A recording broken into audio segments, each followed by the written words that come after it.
Halo, kenalin aku Fitra Ramadhani, aku Ketua Kreating tahun 2023. Ya, halo, aku Samir Dito.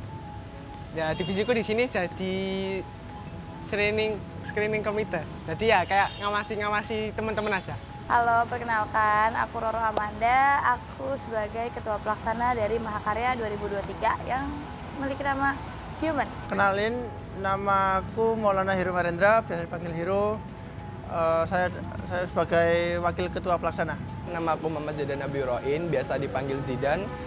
Aku wakil ketua di Mahakarya. Kenalin, aku Angel, aku sebagai Koor Divisi Acara untuk acara Mahakarya 2023 ini. Aku Aisyah Inaya dari Divisi Humas. Kenalin, nama aku Liling Asparaga dan aku dari Divisi Fundraising. Di Fundraising aku sebagai Koor Fundraising. Halo, perkenalkan namaku Jimis, aku dari PDD sebagai koornya. Kenalin, namaku Fauzan, biasa dipanggil Ojan. Aku jadi koor maintenance. Lagi ngadain acara Mahakarya 2023. Ya, acara sekarang sih Mahakarya ya. Mahakarya. Lagi ngadain acara Mahakarya. Kreating lagi ngadain acara Mahakarya yang kebetulan temanya adalah peduli anak. Jadi Mahakarya adalah proker tahunannya Kreating, which is itu 2 tahun sekali, yang diadakan gunanya untuk memamerkan karya-karya dari teman-teman Kreating. Di Mahakarya ini kita mengusung tema human gitu. Nama acaranya Human. Iya, namanya Human. Tahun ini namanya Human. Human sendiri ada kepanjangannya. Waduh. Waduh, mohon maaf kalau itu. Happiness, unleashes, marvelous. Kata Jujur aku kurang bisa bahasa Inggris. Aku lupa. Nemen. Apa aja? C. Human itu kepanjangannya lupa. Happiness Unlisted, Marvelous for the next generation.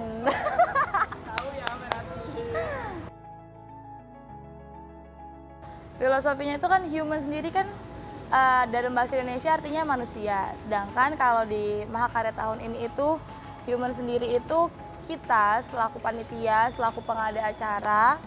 Kalau dari aku sendiri secara pribadi sebagai ketua pelaksana menggambarkan acara ini tuh untuk menggambarkan perasaan-perasaan anak-anak yang bisa dibilang anak-anak marginal, anak-anak yang masih butuh kesadaran orang dewasa, kesadaran manusia-manusia atau orang-orang yang lebih tua dibandingkan anak-anak ini untuk lebih memperhatikan mereka karena mereka merupakan generasi penerus, generasi selanjutnya yang kita harapkan dapat memiliki kualitas yang lebih baik lagi nantinya agar menciptakan negara, bangsa, atau lingkungan yang lebih baik lagi nantinya. Tujuannya sih kita mau menyadarkan atau meningkatkan rasa kesadaran masyarakat yang datang ke pameran kita, siapapun yang datang ke pameran kita, untuk lebih sadar masih banyak loh anak-anak marginal. Memang mereka mampu untuk sekolah, tapi masih banyak bimbingan, harus dapat bimbingan dari kita selaku orang dewasa, mahasiswa, apalagi kita kan merupakan agent of change. Jadi kita harus lebih aware sih sama apa aja sih yang anak-anak ini lakukan, perilakunya baik atau sudah baik atau belum, karena kadang mereka dapat pendidikan di sekolah, tapi lingkungan sekitarnya bisa dibilang kurang mendukung untuk menciptakan generasi selanjutnya yang lebih baik lagi. Oke, kemarin awalnya sama Roro itu karena dia ada tugas ya, jadi bisa nih kita ambil isu peduli anak karena seperti yang kita tahu di zaman sekarang itu banyak banget kasus-kasus yang melibatkan anak kecil, mulai dari ada yang bullying dari yang paling terkecil sampai ke bunuh diri kayak gitu sih. Jadi harapannya kita bikin acara ini itu untuk anak-anak biar teman-teman anak-anak ini menjauhi hal-hal yang kayak gitu. Begitu juga untuk yang dewasa, kita membuka mata untuk orang-orang dewasa ini untuk lebih peduli ke anak-anak yang kurang beruntung. Dan kenapa harus WIPOS? Karena menurutku WIPOS itu salah satu organisasi atau komunitas yang sudah cukup besar, titiknya banyak, dan kita tuh lebih gampang me-reach out anak-anak ini karena udah dibantu sama kakak-kakak atau pihak Wipos yang lebih profesional daripada kita. Itu sih. Kenapa kok Wipos sendiri? Karena Wipos itu udah emang sebelumnya udah dikenal di Surabaya itu, dia itu kayak komunitas yang peduli kepada anak. Jadi tujuan kita bekerja sama mereka ya sama sih, sama apa yang aku omongin di awal, kalau kita ingin orang-orang itu aware ke anak, peduli ke anak. Jadi ya pihak yang paling pantas untuk kita kerja sama ya komunitas peduli anak, di mana itu Wipos yang ada di Surabaya. Ya tentunya dalam pembuatan sebuah event atau mahakarya yang sebesar ini tentunya banyak ya kesulitan. Tapi yang aku highlight di sini, kesulitan itu nggak ada yang nggak teratasi dengan baik. Ya kesulitan sih ya pasti ada dalam sebuah konsepan atau pembuatan acara. Pasti itu ada kesulitan atau kendala-kendala yang dialami gitu loh. Tapi ya balik lagi, kita kan di sini kerja sebagai tim, kita kerja sebagai sekelumpulan orang-orang yang memiliki pengetahuan dan pengalamannya masing-masing gitu. Jadi ya kalaupun ada masalah kita bisa mengatasinya dengan baik sih, dengan solusi yang tepat ya agar semuanya ya dapat berjalan lancar gitu. Banyak banget kesulitan, tapi dengan anggota-anggota yang saya punya, yang kami punya, alhamdulillah masalah-masalah itu bisa teratasi dengan lancar.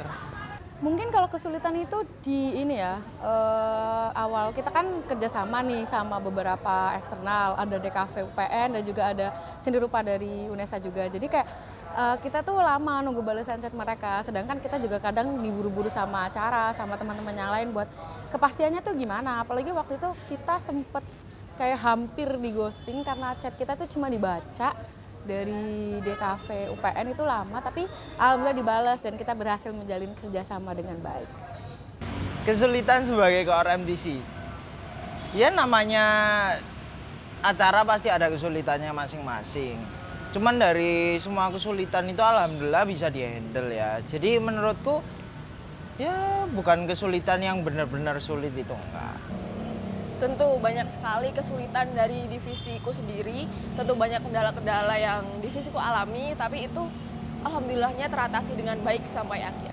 Kesulitannya sebenarnya ada di rakor pertama karena ada beberapa masukan dari internal creating dan kepala lab Bu Ririn untuk coba deh bikinnya di dalam kampus aja, ambil isu yang ada di kampus aja, terus kayak banyak opsi sebelum harus memutuskan ini. Sedangkan opsi ini aku kasih idenya pertama kali tuh di kantin tanpa pemikiran yang mateng, cuma tercetus ide nggak sengaja aja ke Mas Hiro, sampai akhirnya harus aku godok sendiri dulu sebelum disampaikan ke para BPH dan koor. Kayak kenapa sih harus ambil ini? Karena menurutku ini tuh penting, dan kalau di dalam kampus pun pasti sebenarnya orang-orang lebih banyak yang udah aware, sedangkan kalau yang di luar itu kurang aware. Jadi kayak yang lebih kesulitannya tuh kayak memilih dan menentukan ini sebagai tujuan utama dari mahakarya, dan sisanya kesulitannya sih lebih ke timeline, cuma sisanya aman. Banyak, pusing banget. Banyak mulai dari ya kita kan persiapannya nggak, maksudnya ini acara gede gitu, tapi persiapannya dalam waktu yang singkat kayak gitu, cuman 2 bulan kalau nggak salah, 2 bulan, tapi ya alhamdulillah acaranya udah berjalan dengan lancar. Yang kemarin juga kesulitannya adalah karena acara ini ya singkat tadi waktunya, dan apa-apa itu diburu-buru gitu, kayak kita harus cepet. Segala hal itu harus udah ada deadline-nya, harus cepet dikerjain biar acaranya itu sesuai dengan timeline yang udah dibikin di awal gitu sih.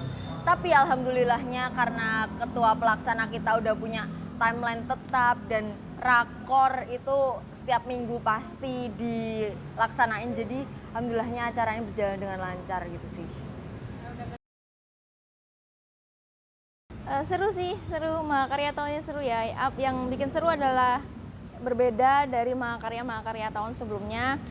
Ini adalah mahakarya yang secara offline, yang sebelumnya online. Ini diselenggarakan secara offline, dan juga serunya adalah saat kita membuat karya, terus memamerkan dan berinteraksi dengan anak-anak Wipos. Itu sih yang bikin seru.